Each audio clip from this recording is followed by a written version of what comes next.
Good evening everyone. My name is Amit Ashok Chhatre and I am going to present here today as a demo lecture one of the important topics of biology.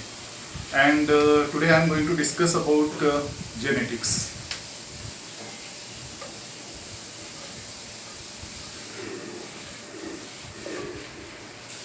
So this genetics has two words. One of them is gene, and this gene is responsible for two important phenomena. One is known as heredity and the other one is known as variation. Both these phenomena are studied in the branch of science that is known as genetics. So if we want to define, genetics is the branch of biology that deals with the study of heredity and variation.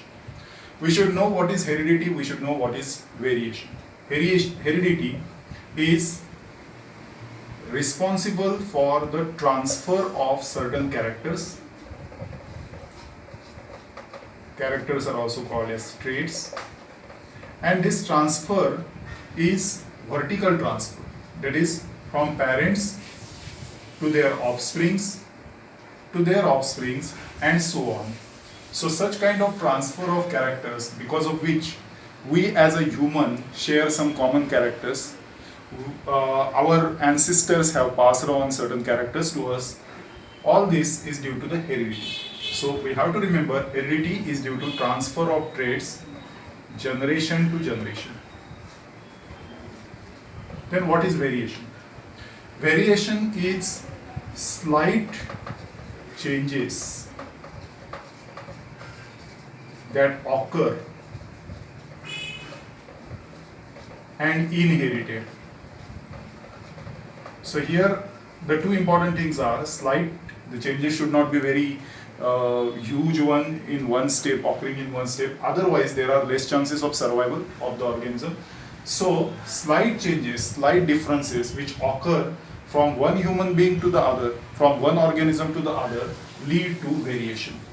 And these variations, if they are due to some environmental factors, they are not considered as important variations. From genetics point of view, they should be inherited. So slight changes that occur during this process of transfer of characters and which are inherited are known as variation. So here we have understood the basic theme of genetics. It revolves around heredity and variation. So after going through this introductory part, what is genetics? Now we can move on to some important terms associated with genetics. So by knowing these terms only, we can move on in the science of genetics, or its study. So what are the important terms? The first term with which we will come in touch again and again is gene. Second term is chromosome. The third term, which will be always associated with these two terms, is locus, and its plural is called as loci or loci. So let us go through these terms one by one. Chromosome. Chromosome is a part of DNA, or we can say chromosome is made up of DNA. Suppose this is one single chromosome present in the nucleus of a cell. In this on this chromosome there are sequences, and these sequences are specific, species specific, and some of these sequences are responsible for formation, or for some of these sequences result in performance of a specific function. So these sequences which are known to perform a particular function for the organism are known as genes, and these sequences are present on chromosomes. The genes, or the sequence of the genes, is present at a unique point or at a unique site. So this site is known as locus. So suppose this is A locus, this is B locus, like that there will be several loci or locus present on the chromosome of an organism, and these loci represent particular sites. The fourth point, which is another important terminology associated with genetics, is we should know about 2n and n. 2n is known as diploid cell and n is known as haploid cell. N is found only during gametes. Only gametes, male and female gametes have n, while all other cells, which are generally known as somatic cells, are 2n. The next important point which we should consider is that this 2n condition involves two sets of similar chromosomes. And these similar chromosomes, what we mean by these similar chromosomes is that the word which we use for similar is homologous. There is another related word, homozygous, but it is not related with chromosomes, it is related with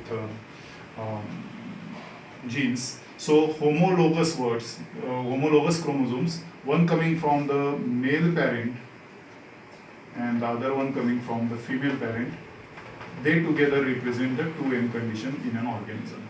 So this is another important terminology. 2n means what and n means what. 2n is present in somatic cells, n is present in gametic cells. So this is the fifth term I have just introduced regarding genetics, diploid condition and haploid condition. As I have said, every organism except for gametes is diploid, and that's why 2n condition will exist in the body of or in the cell of every organism.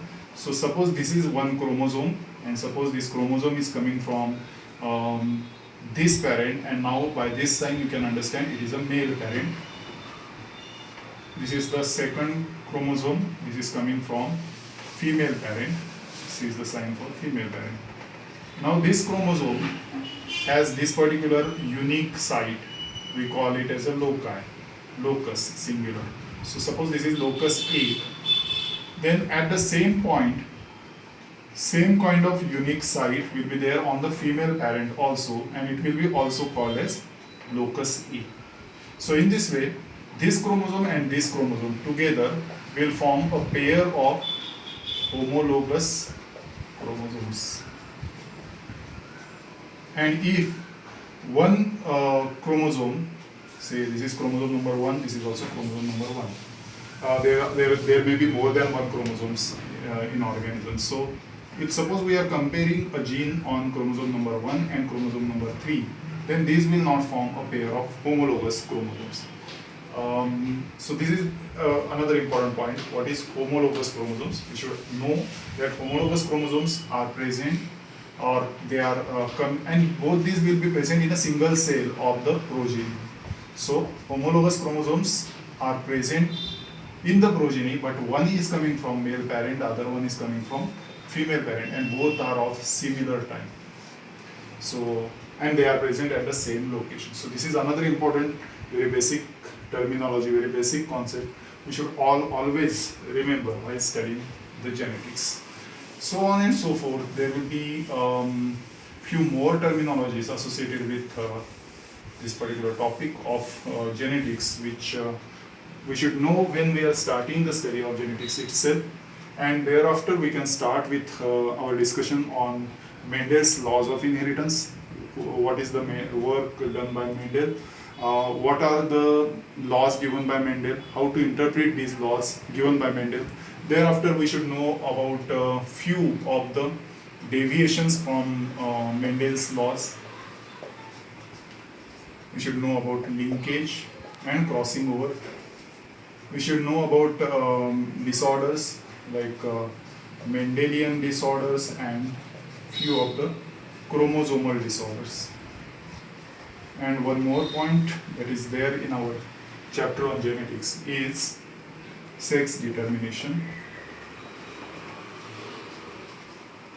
So basically these are the points which are covered in this vast but very important topic called as genetics, because 3 to 4 questions we can expect to come in the final exam from this whole topic. That's why it is a very important topic, and it's very important to study this topic in details to the required extent, and also to understand the basic terminologies. Thanks for attending this, and thanks for watching this.